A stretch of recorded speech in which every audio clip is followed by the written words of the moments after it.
Montana's U.S. Senate race is getting most of the attention so far among statewide races this election year. But as MTN's Mike Dennison reports tonight, this fall's U.S. House race may be one to watch as the final months of this campaign plays out.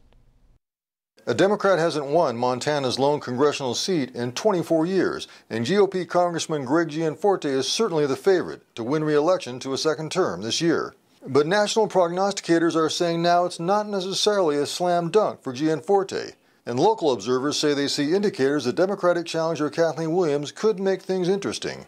Kathleen Williams is fundraising well, which suggests that donors see her as potentially a very competitive candidate. Williams raised $500,000 in the 7 weeks ending June 30th.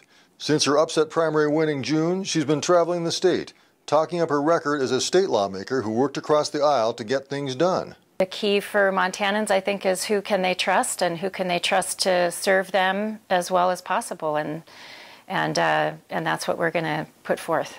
She's had ads only on the internet so far, including this spot with her German wire-haired pointer. And she won't take treats from special interests. Gianforte, however, hasn't been sitting on his hands. He had $1.4 million in his campaign account last month and is holding meetings across the state, like his field hearing this week in Hamilton on forest policy. His campaign says Gianforte will be emphasizing his support of President Trump and the Trump agenda of tax cuts, supporting the military, and strengthening U.S. borders. Williams, however, may have someone else she wants to emulate and run alongside, Democratic U.S. Senator Jon Tester. Certainly, if Kathleen Williams can win many of the votes that Tester will get, then she can run a competitive race, and that's, that should be her goal. I think it's helpful for her to have Tester on the ballot. Is that a winning strategy for Williams and the Democrats in this unusual year?